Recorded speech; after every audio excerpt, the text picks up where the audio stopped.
Hi, good morning, second graders. I'm so happy to see you. And I want to say good morning to Messiah and Egypt, and hi, Harrison, and good morning, Flower Bell. Hi, Jasmine. Good morning to DeCarlo and Braylon, and hi, Marche. I'm really missing you guys. I hope you're having a wonderful week. We are going to go ahead and today just go through our week 4 packet that is from April 13th to April 17th. And I'm going to hold up the page and we will go through the directions just like always. Feel free to pause or rewind if you need to for yourself while you are working. So page number 1, like usual, has the expectations for this week. Okay, some ways to check your work and know if you did a great job. And the back of that page, so usually they're on the front, but they must have run out of room. The back of that page are some of your tools. Your place value chart with units, tens, and hundreds in it that you can use similar to a stamp game. And your 100 chart where we can see some of our skip counting. You guys can color in, use it to color in skip counting, or just look at it. You can subtract by going to smaller numbers. You can add by jumping up to bigger numbers. So a tool for you guys to use. On the next page here, this is called Subtraction with numbers up to 20, no regrouping. Now remember, for us, regrouping is similar to exchanging. It says we're doing none of that. So with no regrouping, then what I would expect, it says find the difference. Remember, difference refers always to subtraction. It's a great math word to know. So the difference between 20 and 10, you're going to use 20, take away 10. I happen to know that 10 plus 10 is 20. So if I took a 10 away from 20, I would have 10 left. So 20 take away 10 is going to leave me with 10. And that's the difference. A whole bunch of ways to figure this out. One is to think of 20 as 2 tens, right? The number 20 is just 2 tens, and this is to take away a 10. Well, that leaves me with 110, and 110 is worth 10, okay? So remember, if you're minusing tens, it's going to change your tens place. But here, if you're minusing units, it's going to change your units place. So here's the number 11, take away 1, and I could count backwards. 11, 10, oh, just need to do one backwards jump. Or I could say the number 11 has 1 10 and 1 unit in it. If I took the unit away, I would be left with just the 10. Okay, so you can use a couple of different strategies. You might use a number bond. You might use some things like, look at this one, take away nothing. If I have 11 and I take nothing away from it, how many will I have left? Well, that's my subtraction 0 strategy. So use the strategies that work best for you. It is okay to change strategies if you need to as you go through and work on subtracting units or tens up to 20.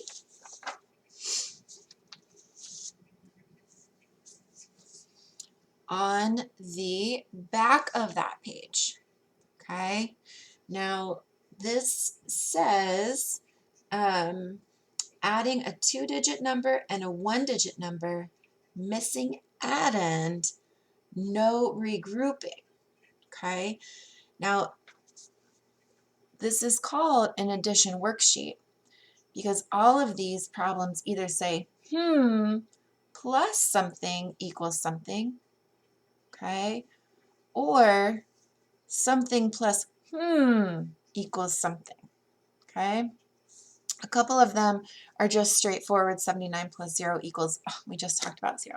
79 plus no more, is that going to change it? No, you got it. Still 79. So that one's pretty straightforward. However, some of these with missing add-ins, okay, technically it's still an addition problem, but I might need to use the opposite operation to find the answer, okay? Something plus 4 is going to equal 46. So here's what I've got, okay? Equal 46. I know that that is my biggest number in the whole problem because this is addition. The answer to an addition problem is always the most, okay? So that means it can go in the top of my number bond. And this is just going to help me visualize and think about how I'm putting my numbers together, okay? So the answer to the addition problem is always the top of the number bond. It's the biggest number in the problem. Now it's only telling me one part, okay? We know there's two parts. There's a part here and a part here, but it's only told me one of the parts. It's 4, okay? 4 is one of the parts. I need to figure out what is the other part, okay? So I'm going to think in my mind, if I started with 46 and I put 4 of the units over here, okay? I'm sliding 4 of these units down. I need to figure out what is left over here, okay? So 46, as I slide 1 unit down, that becomes 45. Slide another unit down, 44. Slide a third unit down, 43. And the fourth unit down, 42. That would leave me with 42 units, or 42 is my other part, okay? So let's just check that back. 42 plus 4. If I put 42 in here, does 42 plus 4 equal 46? 42, 43, 44, 45, 46. I can count up. Yeah, that worked. Let's try another strategy. 42 plus 4 more. I'm only adding my units. 2 units and 4 units equals 6 units. The 40 stays the same. Yes, 42 plus 4 equals 46. So if you noticed, even though I'm trying to fill in a missing add-in on an addition problem, the strategy I used was to take away this part. I used 46 minus 4 to find out what the other part would be. And you can do that with no matter how it's written, okay? Here's, sometimes you might be able to count up, but what you're looking for is that missing add-in. What plus 8 equals 29? Well, if I had 29 and I took away 8 to make it one part, 9 take away 8 is 1. My 20 doesn't change. 21 would be the other part. Let's see if that works. Let's just make sure. If I'm going to put 21 in here, 21 plus 8 more,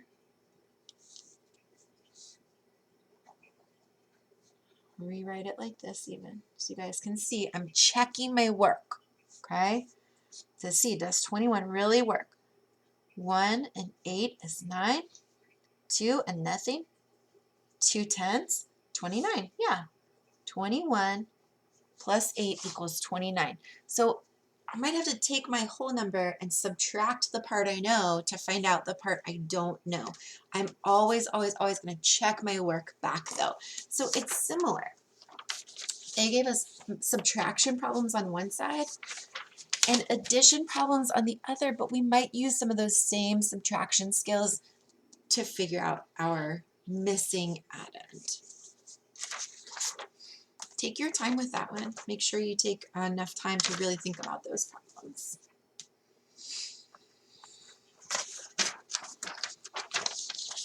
Okay. The next page is clocks. It says telling time whole hours. This means we are going to be, when it's the whole hour, then our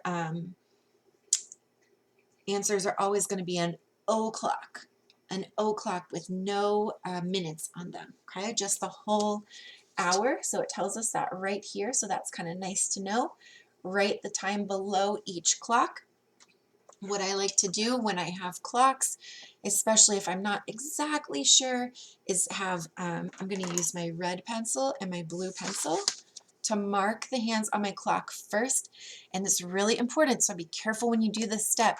I'm going to take my red pencil to mark the short hands, and I can go through and do them all at once. So I'm going to look here.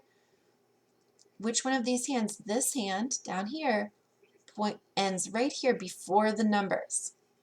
This hand goes straight almost all the way to the outside. So this is my shorter hand.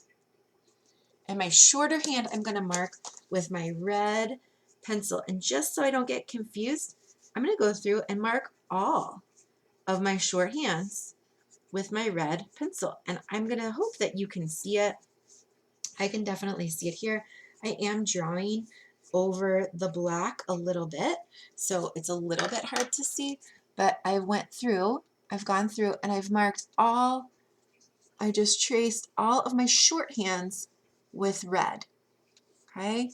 Now my long hand, I'm going to use blue, and that is for reasons later as we look at the minutes and the colors of our Montessori beads. So I'm going to use blue for my long hands. And I'm going to go through and just color over all of them. And I'm noticing something. As I'm tracing over all of the long hands. Okay? I'm going to ask you, thinking about how we said they're all going to be whole hours. They're all going to be o'clocks. What do you think I noticed about all of my long hands while I trace them? Here I've traced them all over in blue. And if you said, I probably noticed that they're all pointing straight up to the 12, you would be right. Okay? Now, every time we are answering a clock question, we're going to write the time for the hour first. Remember, the hour hand is the short hand. The red is going to go first. So I'm going to look right here. Where is my short hand pointing? It's pointing right to the 7 this time. Okay? It's not before or after because these are o'clocks. It's pointing right to the 7. I'm going to put a 7. Okay? Okay, so I did my hour.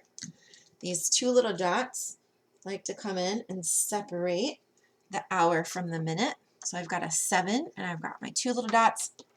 And then whenever my long hand is pointing straight up to the 12, it's an o'clock, and I know that my minutes are going to be 0 minutes after the hour. So this time will be 7 o'clock. Now some of these might be challenging for you. Some of these might be not so challenging for you. But it's nice to practice really paying attention to the shorthand and the longhand and to color code them first. So as we get into some more challenging times, we've really trained ourselves in practice to write the hour hand and see which house the hour hand is in, and then look at the minute hand. So those are your clocks.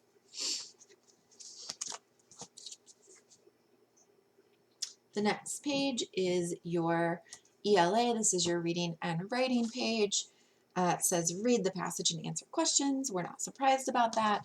Here's the title right here, Using Land in Different Ways. So Ms. Meal's going to read this out loud. You can follow along right now, or you can pause the video, read it to yourself first, and then follow along with Ms. Camille. Either way that you choose to do it, I will read it and then we will go review the questions together. So starting with the title, Using Land in Different Ways. People use land in different ways. Some areas have a lot of open space. Some areas have buildings close together and people living near each other. People choose the type of community they want to live in. They think about their interests and their work. A rural area has few homes and businesses. There is lots of space in between buildings. Rural areas are perfect for people and businesses who want to grow plants for food or raise animals. Most states have some rural areas. An urban area is a large city and the places near it. Many people live and work in the same large city. Every state has urban areas. You will find public transportation like buses in urban areas. Many of the buildings also have modern designs. There are many things to see and do in the city. A suburban area, also called the suburbs, is located outside a big city, but not very far away. In suburban communities, many people live near where they work. The suburbs do not have the crowds that are in the city. You will find more space between buildings. There are houses and shopping centers in suburban communities. So the first thing I like to do is think about my reading. The title said, using land in different ways. And so, then the passage, I heard something, then the passage definitely told us about some different ways to use land. It introduced it saying that people, we're going to talk about how people use land, and it changes. They think about their interests and their work and how they want to live when they're developing some land. So then it told us about 3 different ways that people use land and what those areas are called. So just kind of reviewing, so there was an introduction, people use land, that very first paragraph. Then it told us about the rural areas, and it described growing plants, raising animals, buildings spread out, lots and lots of open space. And so if I picture that in my mind, I'm picturing a rural area to be farmland, lots and lots of open space where people might grow plants for food or raise animals. The third paragraph tells us the second kind of area, and it's called urban. So find that word there. An urban area is a large city. So now I'm thinking downtown. Public transportation like buses, people live and work inside the city, buildings with modern designs, many things to see and do. So that is like a busy, busy downtown. It's called an urban area. And then in the final paragraph, they say a suburban, or also called the suburbs. Okay, and so it's located right outside a big city, but not very far away. Houses, shopping centers. So we're thinking about communities, neighborhoods, like North Avondale could be a suburb. It's not quite downtown with the big high-rise buildings, but it's not the farm either. It has a community of houses, shopping, some things to do, but not quite the city. So 3 different ways that people use land, which was our big, what we were talking about, different ways people use land. So now let's look at our question. So we thought about our reading, we made sense, we related it to the things that we know about already, and I think we're ready to answer our questions. So question number 1, what is a rural area like? Well, great, we just talked about it. We can find that word. What is a rural, Miss Camille really has a hard time saying that word, area like? So I'm going to find that word in my passage, and I'm going to try to pick out 2 to 3 details. Remember, details from the sentence or from the passage. And I'm going to put them down here into a sentence. A rural area is like, or a rural area has, whatever details that I found from a passage. Number 2, very similar question. What is an urban area like? Oh, so great. We just thought about that as well. Come back up, find the word urban, read through this paragraph, pick out 2 to 3 details to answer number 2. Number 3, surprise, what is a suburban area like? Look for suburban, okay? I hear some prefixes in there. Suburban, suburban, okay, right there. Read through the paragraph, reread the paragraph, pick out 2 to 3 details, and answer question number 3. Question number 4. Question number 4 is a why question, okay? They are going to ask, why do you think? But we still want to see some evidence from the text. So it says, why do you think most farms are in rural areas? So think about, what do we know about rural areas? What about rural areas make them good places to put a farm? Why would somebody put a farm in a rural area? Knowing what you know, or what they told us about rural areas. So I'm not going to say, I think most farms are in rural areas because that's where the best dirt is. Did we say anything about dirt? No, that's not really what we're talking about in this passage. That's not an answer that I can support with evidence. What did they tell us here about rural areas that makes me go, oh, that's why that would be a good place for a farm? Okay, so reread that until you can think, why would I put a farm there? Why not some of these other areas? Question number 5. This one really is about what you think, okay? But you still have to support it. Number 5, do you like, this is your opinion, do you like rural, urban, or suburban areas best? Pick anyone. It is up to you. You cannot get that part wrong. You can choose anyone, but it says why. Why? You have to support it, okay? You can't just say, I like urban areas because I do. Not really a reason, okay? Let's go ahead and support it. Would I say, I like urban areas because they have lots of farms? No, that also would be incorrect because an urban area is not the one that has farms, right? That was our rural area, silly Miss Camille.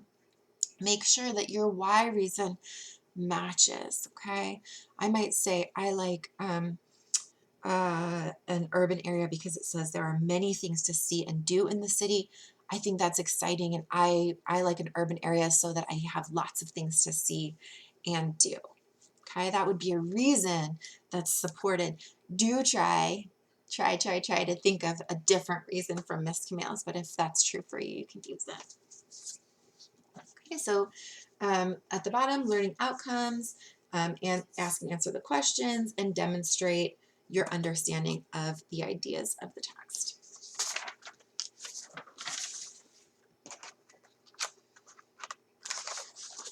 After you finish reading and answering your questions, always, for whatever reason, it goes to the next page to ask, how did I do on this assignment? Circle one face.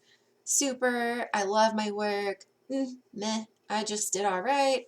Or, I'm not really happy with it. I'm going to do better next time. Okay. Under that self-assessment comes your fine arts. The first thing is visual art. If you are looking at this on the computer or on a device, you can click that link, or Ms. Camille can just read the directions here to you. Your learning outcomes, you're going to create a drawing or a blueprint for a playground. This is pretty fun. Explore and experiment with a range of art materials. That means lots of different kinds of materials and tools to create and communicate personal meaning. Task. Using pencils, markers, and/or crayons. Draw a plan for a playground. Make sure your plan has at least 5 pieces of playground equipment. This is going to be so fun.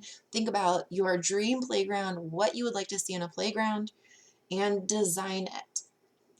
How do I know if my work is good? Is your design interesting? Does it look good? Does it look interesting? Does it look like something you'd be interested in seeing? Does it have at least 5 things for children to play on? And it says, what if I need help? Ask a grown-up. So you'll know, did you do your best?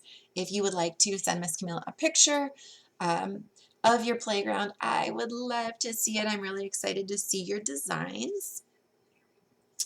The very bottom of this page is general music. Okay. Directions: practice these rhythms at home. Also make up words. Students will perform rhythms in the 2/4 and 4/4 meter.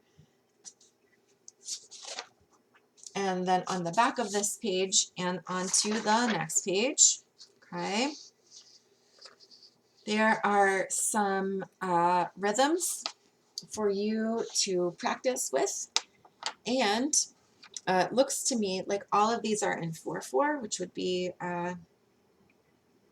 beat every time. And these are all in 2/4. And honestly, Miss Camille is not going to be a super ton of help with this because I have not been in your music class with Mr. Barnfield, and I am not an expert at reading these notes. This is something, if you guys do this activity, maybe your family would videotape you and you can put a little video onto Schoology. I would love to see it because it would be a great opportunity for you to teach something to me, and I would love it. So best of luck there. If you do really need some help with that one, I actually know somebody that I can probably contact. So let me know if you really need some help with that. But I would love, love, love if you taught me something. That would be very exciting. Until next time, have a great week, second graders. I am so happy to talk with you. Bye.